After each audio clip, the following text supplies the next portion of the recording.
Hi all, welcome back to my YouTube channel. ಎಲ್ಲರೂ ಹೇಗಿದ್ದೀರಾ? ಎಲ್ಲರೂ ಚೆನ್ನಾಗಿದ್ದೀರಾ ಅಂದ್ಕೊಂಡಿದ್ದೀನಿ. ನಾನಿವತ್ತು ವಿಡಿಯೋ ಮಾಡ್ತಿರೋದು ಏನಂತ ನಿಮ್ಗೆ ಆಲ್ರೆಡಿ ತಮ್ನೇಲ್ ನೋಡಿ ಗೊತ್ತಾಗಿರುತ್ತೆ. ಹುಡುಗಿಯರು ಒಂದು 70% ಹುಡುಗಿರು ಏನು ಫೇಸ್ ಮಾಡ್ತಾರೆ ಅಂತ ಹೇಳಿದ್ರೆ ಪೀರಿಯಡ್ಸ್ ಟೈಮಲ್ಲಿ ಸ್ಟಮಕ್ ಪೇಯ್ನು. ಆಲ್ಮೋಸ್ಟ್ ಎಲ್ರಿಗೂ ಸ್ಟಮಕ್ ಪೇಯ್ನ್ ಬಂದೇ ಬರುತ್ತೆ. ಕೆಲವರು ತಡ್ಕೊಳಕ್ಕಾಗಲ್ಲ, ಅಷ್ಟು ಪೇಯ್ನ್ ಬರ್ತಾ ಇರುತ್ತೆ. ನನಗೂ ಒಂದು ಟೈಮಲ್ಲಿ ಅದೇ ಥರ ಪೇಯ್ನ್ ಇತ್ತು. ನನಗೆ ಹಾಸ್ಪಿಟ್ಲಿಗೆ ಹೋಗ್ಬೇಕಿತ್ತು, ಕಂಟ್ರೋಲೇ ಆಗ್ತಿರ್ಲಿಲ್ಲ ಪೇಯ್ನ್, ಆ ಥರ ಪೇಯ್ನ್ ಬರ್ತಾಯಿತ್ತು. ಸೊ ಆ ಥರ ಯಾರಿಗಾದರೂ ತಡ್ಕೊಳಕ್ಕಾಗದೇ ಇರೋ ಥರ ಏನಾದ್ರು ಪೇಯ್ನ್ ಇದ್ದರೆ ನಿಮಗೊಂದು ಹಳ್ಳಿಯಲ್ಲಿ ಸಿಗುವಂಥ ಒಂದು ಗಿಡಮೂಲಿಕೆನ ಬಳಸ್ಕೊಂಡು ಮಾಡುವಂಥ ಒಂದು ಮದ್ದು ಹೇಳ್ತೀನಿ.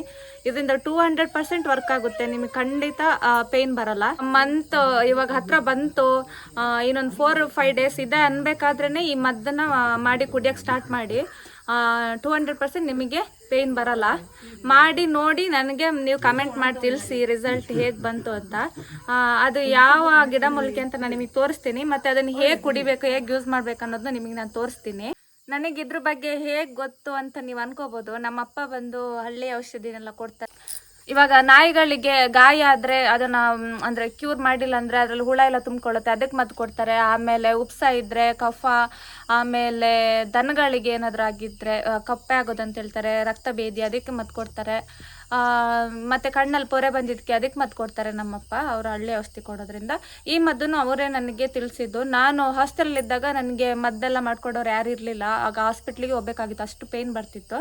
ಮನೆಗೆ ಬಂದಾಗ ಇದನ್ನ ಮಾಡಿಕೊಟ್ರು. ಅದು ನೆಕ್ಸ್ಟ್ ಮಂತಿಂದ ನನಗೆ ಪೇಯ್ನ್ ಎಲ್ಲ ಕಂಟ್ರೋಲ್ ಆಯಿತು, ಸ್ಟಮಕ್ ಪೇಯ್ನ್ ಪೀರಿಯಡ್ಸ್ ಟೈಮಲ್ಲಿ. ಇದನ್ನು ನೋಡಿ, ಈ ಥರ ಇರುತ್ತೆ ಈ ಎಲೆ ನೋಡೋದಕ್ಕೆ. ಇದಕ್ಕೆ ಹಳ್ಳಿ ಸೈಡು ನೆಲದಾಸವಾಳ ಅಂತ ಹೇಳ್ತಾರೆ, ತೋಟದಲ್ಲೆಲ್ಲ ಸಿಗುತ್ತೆ ನೋಡಿ, ಹೀಗಿರುತ್ತೆ.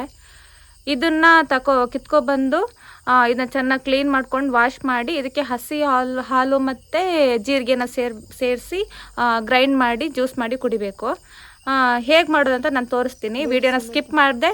ಆಮೇಲೆ ಇನ್ನೊಂದು, ಇದಕ್ಕೆ ಈ ಜ್ಯೂಸ್ ಮಾಡೋದಕ್ಕೆ ಈ ಎಲೆನೂ ಇಂಪಾರ್ಟೆಂಟ್, ಈ ಬೇರೂ ಇಂಪಾರ್ಟೆಂಟ್. ಇದನ್ನು ಎಸಿಬೇಡಿ, ಎಲ್ಲ ಕಿತ್ಕೊಂಡು ಈ ಎರಡನ್ನೂ ಸೇರಿಸಿ ಮಾಡೋದು. ಇದನ್ನ ಫಸ್ಟ್ ಚೆನ್ನಾಗಿ ಕ್ಲೀನ್ ಮಾಡ್ಕೊಂಡು ವಾಶ್ ಮಾಡಿ ಹೇಗೆ ಜ್ಯೂಸ್ ಮಾಡೋದಂತ ನಾನು ನಿಮಗೆ ತೋರಿಸ್ತೀನಿ. ವಿಡಿಯೋ ಸ್ಕಿಪ್ ಮಾಡಿದೆ ನೋಡಿ. ಎಲೆ ಒಂದು ಸ್ವಲ್ಪ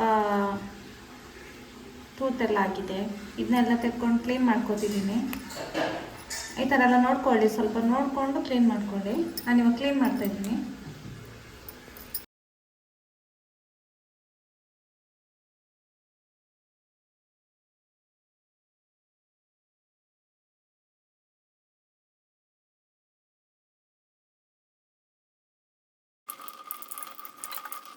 ಇವಾಗ ಎಲೆಗಳನ್ನ ವಾಶ್ ಎಲ್ಲ ಮಾಡಿ ಆಯಿತು. ಇವಾಗ ಚಿಕ್ಕ ಚಿಕ್ಕದಾಗಿ ಕಟ್ ಮಾಡಿ ಮಿಕ್ಸಿ ಇದಕ್ಕೆ ಜಾರಿಗೆ ಹಾಕಿದ್ದೀನಿ.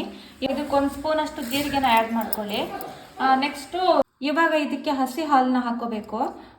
ಹಾಲನ್ನ ನೀವು ಕಾಯಿಸಿ ಹಾಕೋಬೇಡಿ, ಹಸಿ ಹಾಲು ಹಾಕಿದ್ರೆ ತುಂಬ ಒಳ್ಳೆಯದು. ಜೀರಿಗೆ ಹಾಕಿದ ಮೇಲೆ ನಾನು ಇದಕ್ಕೆ ಹಸಿ ಹಾಲನ್ನ ಹಾಕೋತಿದ್ದೀನಿ. ಇದನ್ನು ಇವಾಗ ಚೆನ್ನಾಗಿ ಗ್ರೈಂಡ್ ಮಾಡ್ಕೋಬೇಕು, ಜ್ಯೂಸ್ ಥರ.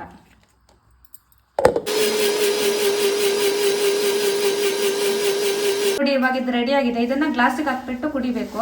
ನಿಮಗೆ ಪೀರಿಯಡ್ಸ್ ಇನ್ನೇನು 4-5 ಡೇಸ್ ಇದೆ ಅನ್ಬೇಕಾದ್ರೆ ಇದನ್ನು ಕುಡಿತಾ ಬನ್ನಿ.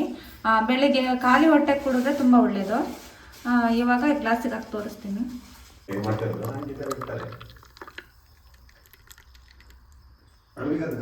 ಇವಾಗ ರೆಡಿ ಆಯಿತು. ಇದನ್ನು ಕುಡಿಬೇಕು. ಆಮೇಲೆ ನಿಮ್ಮದು ಪೀರಿಯಡ್ಸ್ ಮುಗ್ದ ಮೇಲೆ ಬೇಕಾದರೂ ಕುಡಿಬೋದು, ಅದು ನಿಮ್ಮ ಇಷ್ಟ. ಇದು 4 ಡೇಸ್ ಮುಂಚೆ ಅಂತ ಹೇಳಿದ್ರೆ ನಾನು ಸ್ಟಮಕ್ ಪೇನ್ ಕಂಟ್ರೋಲ್ ಆಗಲಿ ಅಂತ ಹೇಳಿದ್ದು. ಅದಕ್ಕಿಂತ ಆಮೇಲೂ ಕುಡಿತೀವಂದ್ರೂ ನಿಮ್ಮ ಇಷ್ಟ, ಅದು ಕುಡಿಬೋದು. ಇದನ್ನು ಡೈಲಿ 1 ಗ್ಲಾಸ್ ಕುಡಿದ್ರೆ ಸಾಕು, ಜಾಸ್ತಿ ಏನು ಕುಡಿಬೇಕಂತಿಲ್ಲ. ಇವತ್ತಿನ ವಿಡಿಯೋ ನಿಮಗೆಲ್ಲ ಹೆಲ್ಪ್ ಆಗ್ಬೋದು ಅಂದ್ಕೊಂಡಿದ್ದೀನಿ. ಈ ವಿಡಿಯೋ ನಿಮ್ಗೆ ಇಷ್ಟ ಆಗಿದ್ರೆ ಈ ವಿಡಿಯೋಗೆ ಲೈಕ್ ಕೊಡೋದನ್ನ ಮರಿಬೇಡಿ. ಹಾಗೆ ಯಾರೆಲ್ಲ ನನ್ನ ಚಾನಲ್ನ ಸಬ್ಸ್ಕ್ರೈಬ್ ಮಾಡದೆ ನೋಡ್ತಿದ್ದೀರೋ ಪ್ಲೀಸ್ ಸಬ್ಸ್ಕ್ರೈಬ್ ಮಾಡಿಕೊಂಡು ವಿಡಿಯೋಸ್ನ ನೋಡಿ. ನಿಮ್ಮ ಸಪೋರ್ಟ್ ನಂಗೆ ತುಂಬ ಇಂಪಾರ್ಟೆಂಟ್. ಪ್ಲೀಸ್ ಸಪೋರ್ಟ್ ಮಾಡಿ. Thanks for watching. Bye bye.